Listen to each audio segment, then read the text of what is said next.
Some beasts don't vanish. They simply learn to hide in the folds of history. Imagine this: a sweltering dawn, 60 million years ago. The earth still trembles from the extinction of the dinosaurs. Through the mist of a primordial swamp, a shadow slithers. Not a dragon of legend, nor a monster of myth, but a creature that truly existed. Titanoboa, a serpent so immense its very breath could stir the treetops. So powerful, it could coil around a full-grown crocodile and silence it within minutes. But why did it vanish? Did it really vanish? What if I told you its legacy lingers in more places than you'd ever expect? This isn't just a story of paleontology. It's a fracture in time, through which fear, wonder, and history still seep. Because the real question isn't what Titanoboa was. It's this: what if it's still among us? 60 million years ago, the age of the Titans was over, officially. The cataclysm that extinct the dinosaurs had spread silence on Earth. But it was not an empty silence.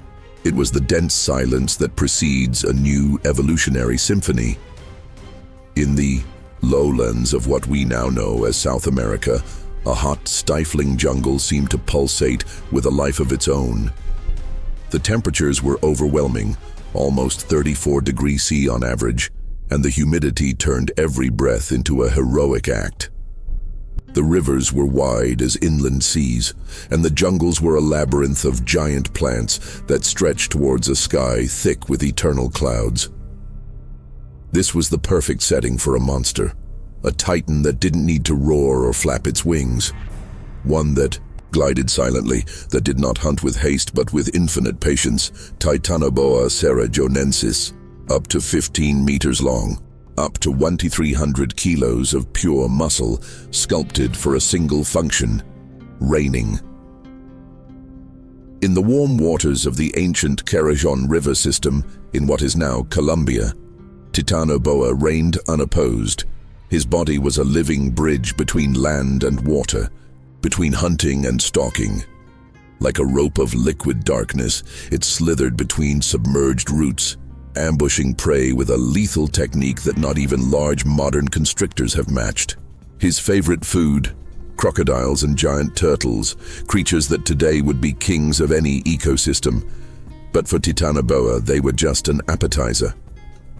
Consider this.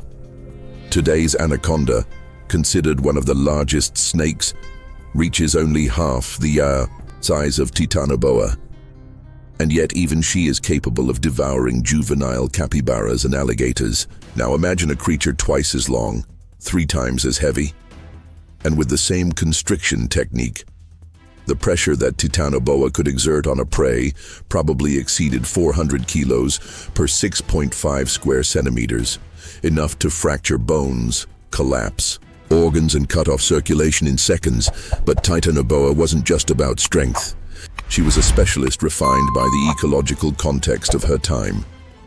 In a world without large predatory mammals, without cats or bears, she occupied the supreme throne. Their habitat, swamps, lagoons, flooded jungles, was saturated with slow, abundant and unsuspecting prey. It was a wet paradise tailor-made for a meticulous hunter. His appearance was that of a primeval leviathan. Its skin, probably of a dark tone and with copper or greenish reflections, allowed it to camouflage itself in the murky waters.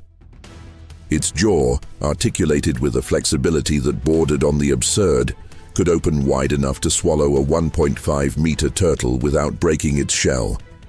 Its vertebrae, discovered millions of years later, reveal not only its size, but its incredible muscle density. Titanoboa wasn't a fast snake on land, but underwater, it was a meat torpedo. And here arises the question that will not leave you alone. What kind of creature needs to grow that much? What kind of competition, of threat, of evolutionary necessity pushes a predator to become a snake of mythological proportions? There is a clue hidden in his story. A track that doesn't just talk about size, but about climate. The extreme heat of the Paleocene not only allowed Titanoboa to exist, It demanded it. Snakes, like modern reptiles, are ectothermic. Their metabolism depends on the external temperature. The more heat, the larger size is viable. Titanoboa wasn't just a monster, he was the living thermometer of a burning Earth. And here the story twists like a loop, because if Titanoboa's size depended on heat, what would happen if temperatures rose to similar levels again? Would we, perhaps, be unknowingly preparing the ground for the return of a predator that history had forgotten? Before you dismiss that idea as fantasy, remember this. In the ecosystem, the rules never disappear, they just sleep. In every epic, there is always a deeper origin. Titanoboa did not emerge from nowhere as an isolated monster. It was the culmination of an evolutionary line that extended like a hidden root under millions of years of history. To understand it, we must delve even further back, to the Cretaceous, when snakes themselves were just taking shape. The first snakes emerged about 100 million years ago, evolving from subterranean lizards that had perfected the art of crawling and losing limbs. As these creatures adapted to different environments, some marine, others terrestrial, their bodies lengthened, their skulls became more flexible, and their jaws became a surgical tool. The lineage that would lead to Titanoboa belongs to the good, a group of constrictor snakes that still survives today, represented by modern boas and anacondas. But Titanoboa was not a simple enlarged boa. It was the brutal synthesis of millions of years of evolutionary perfection. An analogy. Imagine that the entire history of snakes is like a river that branches into thousands of streams. Titanoboa is a wide, deep channel born from the perfect confluence of adaptations that, together, created something that no other animal could replicate or match. His skeleton, discovered in the early 2000s in the Carajon coal mine, Colombia, left no room for doubt. What paleontologists found were 186 cervical vertebrae, each the size of a human fist. But the most amazing thing was not only the size, but its robustness. Titanoboa was not a skinny creature like modern pythons. It was thick, compact, and with muscle mass that suggested immeasurable strength. Jason Head, one of the paleontologists responsible for the discovery, declared a phrase that remains engraved in the annals of paleontology. Titanoboa makes the anaconda look like a garden worm. This lineage leads us to a disturbing truth. Titanoboa was not an accident of evolution. It was an answer, a response to a hot world, to an abundance of prey, to an ecosystem without top predators. But more than that, it was a reminder of an inexorable law. When conditions allow, life always pushes the limits. It always seeks to grow more, hunt better, dominate more terrain. Here, the story takes an unexpected turn, because although Titanoboa was a boa, she was not alone. Other forgotten titans coexisted in their world. 2-meter turtles, 6-meter, crocodiles, giant lungfish, and even palm trees 20 meters high. The Paleocene of South America was a world of giants, an era that could rival any human fable or mythology. And Titanoboa was their silent empress. Their hunting techniques were not simply crushing and devouring. Recent studies indicate that, like modern anacondas, Titanoboa probably stalked from the water, camouflaging themselves in the shadows and waiting for the prey to come to drink or cross. In a single movement, he shot out his body like a living rope, enveloping his victim and applying such overwhelming pressure that the outcome was inevitable. But even an emperor does not reign forever. While Titanoboa dominated, the continents slowly changed. The separation of South America and Africa was already underway, and the tectonic plates were beginning to sculpt a new world. The climate, which had allowed its colossal growth, began to gradually cool. The humid forests began to shrink. prey abundance decreased, and something else came up: mammals. Small at first, discreet, almost insignificant, but with a potential that would change the balance of power. This is where the story curls back on itself. Because if Titanoboa was the answer to their world, who or what would be the answer to Titanoboa? Before you answer, stop for a moment. Close your eyes and imagine a wide, motionless river with fog suspended over its surface. Under those dark waters, something moves, something that does not forget its throne, something that waits. And now I ask you, are we sure his story is over? In any history of colossal empires, decline never comes with an immediate roar. It comes with whispers, with invisible cracks that little by little erode the foundations. This was also the case with Titanoboa. It didn't fall in an instant. His reign went out like a bonfire that runs out of oxygen. About 58 million years ago, after the cataclysm that wiped out the dinosaurs from the map, the planet was immersed in stifling heat. The poles lacked ice. The global average temperature was close to 34 degrees. It was a lush, fertile, and heavy world. Titanoboa had thrived in this natural caldera because, as a cold-blooded animal, its metabolism was directly dependent on ambient heat. The hotter it was, the larger it could reach. But the climate clock always runs its course. Over time, that heat began to dissipate. Slowly, imperceptibly, the earth cooled. A precise metaphor is appropriate here. Imagine a symphony that begins with thunderous brass and percussion and gradually changes to whispers of strings and flutes. The intensity does not disappear suddenly, but the tone transforms. For Titanoboa, that change was fatal. Less heat meant slower metabolism. Less metabolism meant lower hunting ability, slower reproduction, lower survival success. But it wasn't just the weather that tightened the noose. At the edges of the jungles, something was stirring. The mammals, which until then lived in the shadow of the giants, began to multiply, diversify, to occupy niches that were previously reserved for gigantic reptiles.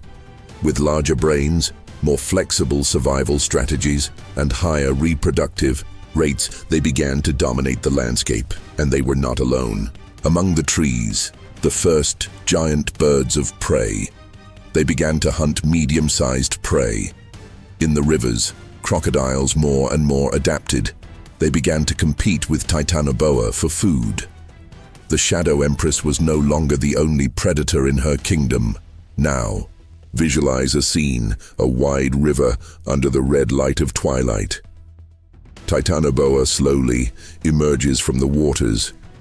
On the opposite bank, a young, agile crocodile stalks the same prey, a small tapir-like mammal. Both predators lunge. Titanoboa, heavy, advances with the determination of a tank. The crocodile, fast, goes forward and catches the prey. For the first time in millions of years, the titanic serpent feels something unknown, real competition. This shift in balance brought with it an inevitable decline. The jungles began to fragment, opening up to savannas and less dense forests.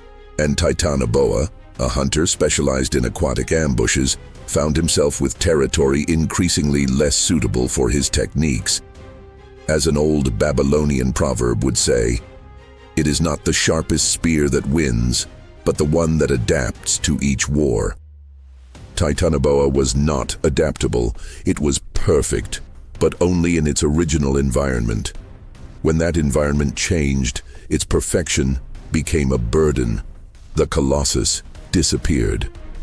We do not know if it was a rapid decline or if some populations resisted in remote jungles for centuries.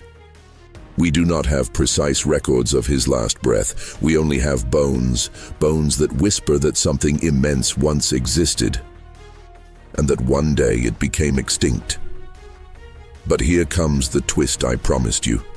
What would happen if it had not gone extinct? Imagine a parallel world where the climate would have remained warm, where the jungles would never have receded, where Titanoboa would have continued to evolve, adapt, refine his skills. Today we would be sharing the banks of rivers with 50-foot snakes capable of devouring a small car. Today's anacondas would be mere echoes of that greatness. The stories of river monsters in Amazonian cultures would not be simple legends. They would be chronicles of real encounters. Our maps would have serious warnings. Titanoboa's zone. Do not cross. Before your mind wanders too far, breathe. Because we haven't talked about yet how Titanoboa lived, from their habits, their diet, their precise hunting methods. Did he really devour whole crocodiles? Were their offspring independent from birth, or was there a more complex social structure? Before moving towards definitive extinction, we must go back. It is not possible to understand the magnitude of Titanoboa without delving into their real way of life.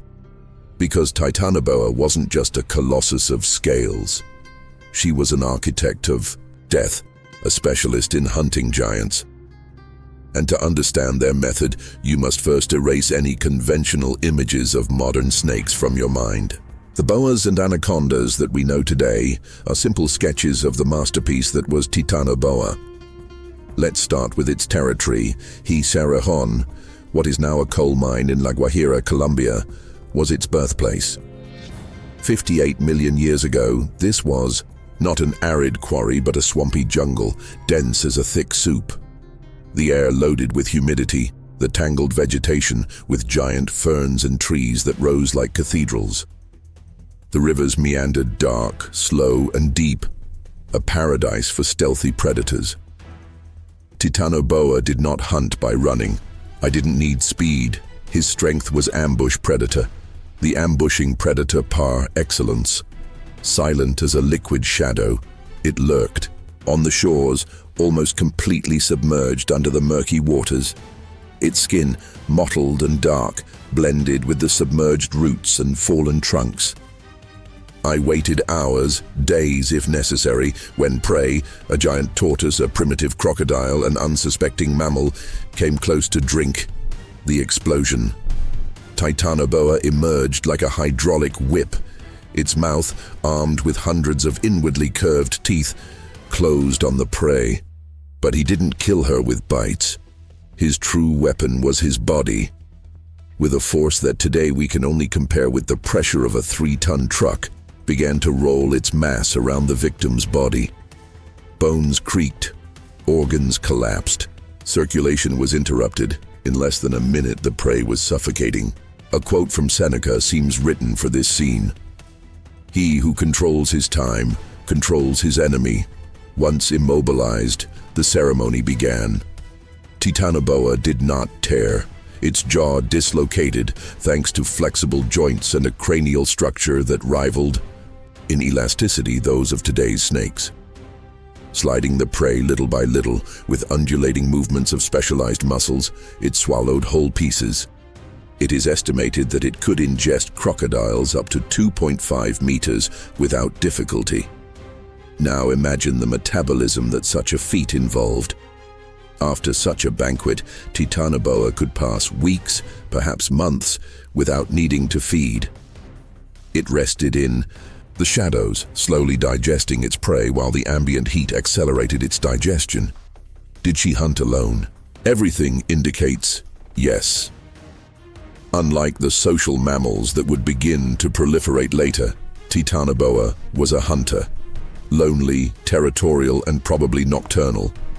The offspring, if they followed the pattern of their current descendants, were born, fully formed and self-sufficient from day one.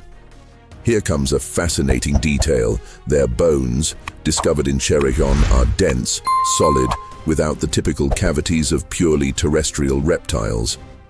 This indicates an adaptation, semi-aquatic, similar to that of modern anacondas. It spent much of its life in or near water, using its weight to sink and stalk from below. In fact, if Titanoboa moved on land, its extreme size would have been a disadvantage. Its habitat was an ecosystem of rivers and swamps that mitigated this limitation.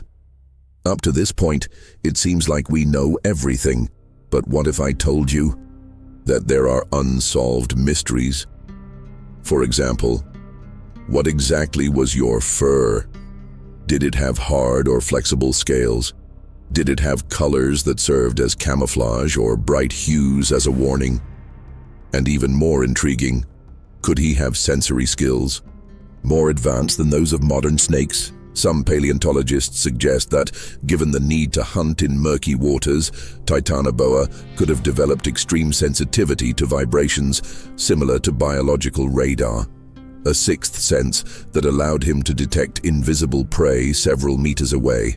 And, if that were true, we would be facing a predator not only titanic, but almost omniscient in its territory. I leave you with a question that will guide us towards the next. How did Titanoboa come to exist? What evolutionary lines led it to become the largest snake in history? That is the story we will reveal below. Before Titanoboa ruled the swamps of the Paleocene, the Earth had been different. A land that ended in fire and darkness. 66 million years ago, an asteroid 10 kilometers in diameter hit what is now the Yucatan Peninsula. The impact raised clouds of sulfur and ash that enveloped the planet. A 1,000-year winter that erased the dinosaurs from the face of the Earth. But as always happens after disasters, some survived. And among them, discreet, hidden under the earth and among the branches, the reptiles. Titanoboa is not a direct child of dinosaurs. Its lineage dates back to the first budos, an ancient group of constrictor snakes that were already crawling around the world at the end of the Cretaceous. Small, flexible, specialized in hunting medium-sized prey. With the extinction of the dinosaurs, an immense void opened in ecosystems. The large predators disappeared.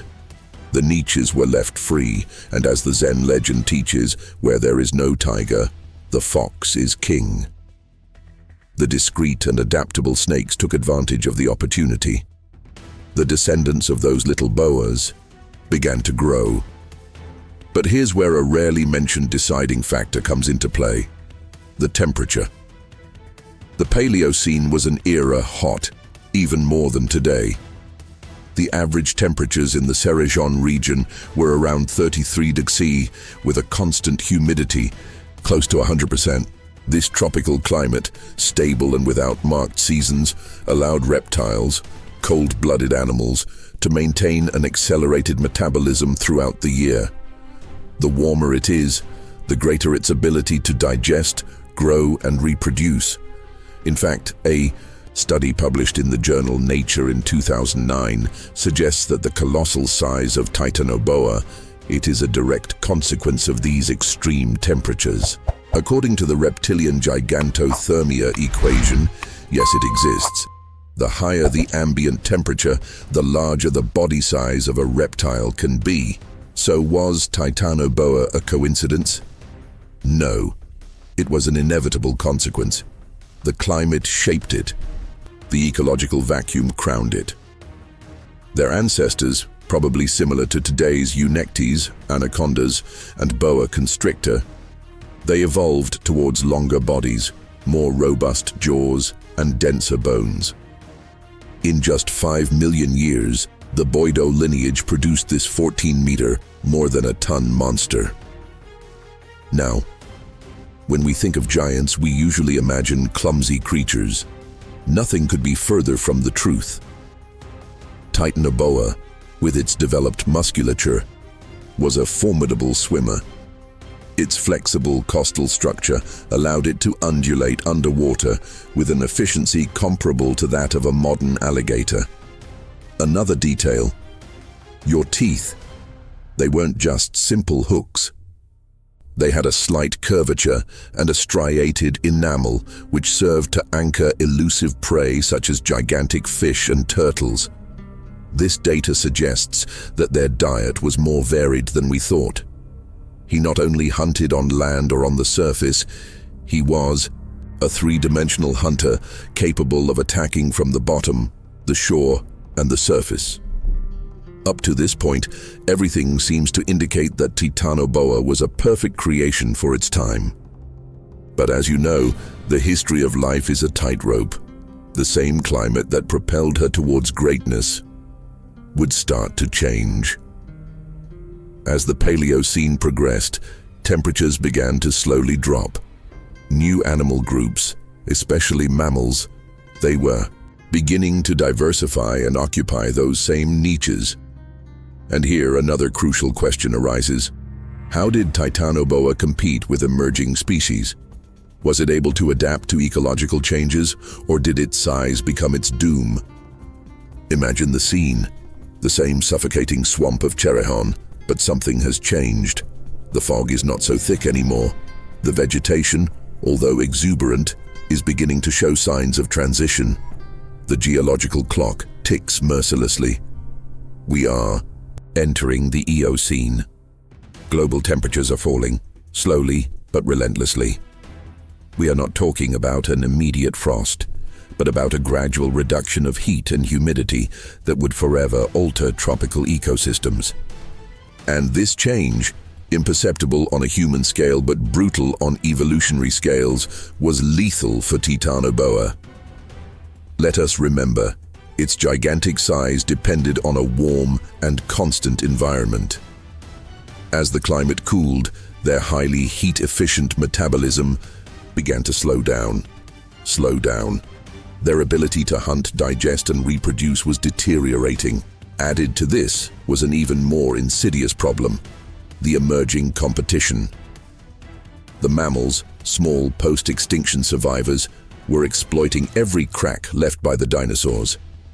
With bodies capable of self-regulating their temperature, they began to colonize habitats where Titanoboa could not thrive.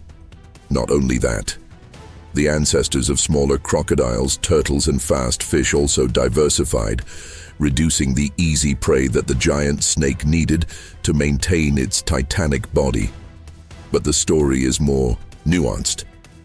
In parallel to climatic and competitive changes, there were geological alterations that modified the South American landscape. The continent, once a separate island, began its northward drift, slowly approaching North America. New mountain ranges, such as Andean proto-cordilleras, began to rise, modifying rainfall patterns and river courses. The warm swamps they fragmented, giving way to drier and more varied ecosystems. For Titanoboa, this was a sentence. A 14-meter body requires a very specific ecosystem: constant heat, abundance of large prey, extensive bodies of water. As these elements disappeared, the biological viability of the species collapsed. Now, don't think that Titanoboa disappeared overnight. Extinctions are slow and silent processes. The last Titanoboas probably roamed the warmer recesses of South America for several 100,000 years. But as habitats shrank and prey became scarce, populations declined until eventually the Titan went out.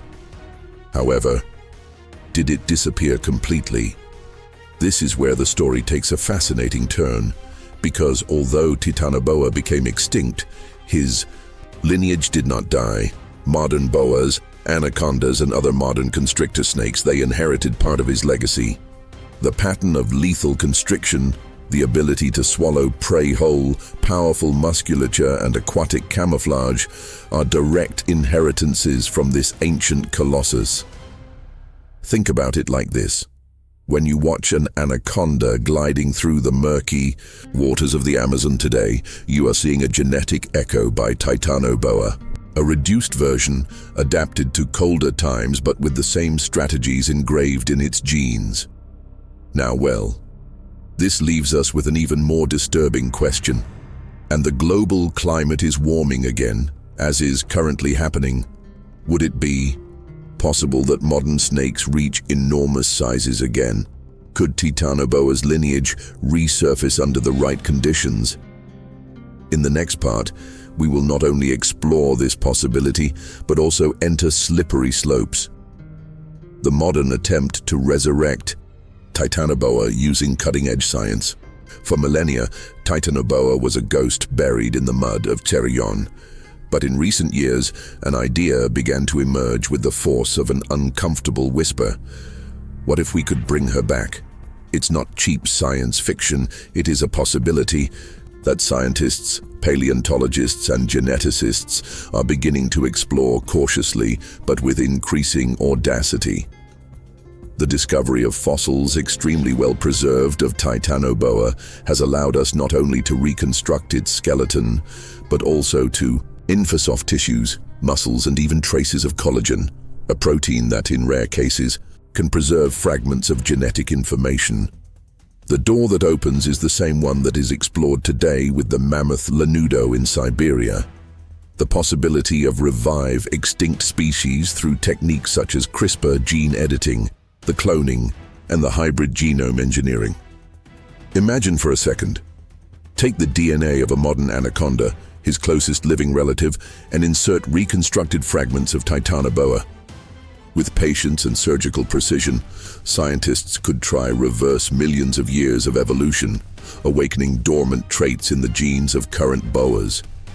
It sounds great, but it is not without ethical and technical dilemmas. Where would such a being live?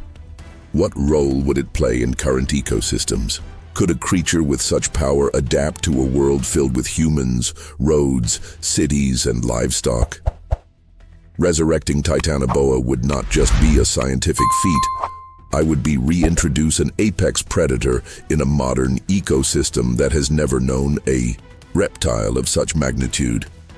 Some scientists compare this idea with unearth a forgotten god, a being adapted to a world that no longer exists, thrown into a reality that would reject him or worship him with fear. But the question that really matters is not whether we can bring her back. It is yes, we should. Because, as an old Chinese proverb said, when you awaken the dragon, you don't always control where it flies. And here, right at this threshold between science and myth, lies the last unknown of our history. What if Titanoboa never really left? In the next part, we will explore the modern legends, strange sightings, and unconfirmed stories suggesting that something gigantic and primitive could still slide in the darkest corners of our world.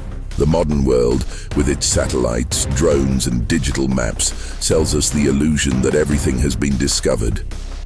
But that's just a fragile mask that hides an abyss of ignorance.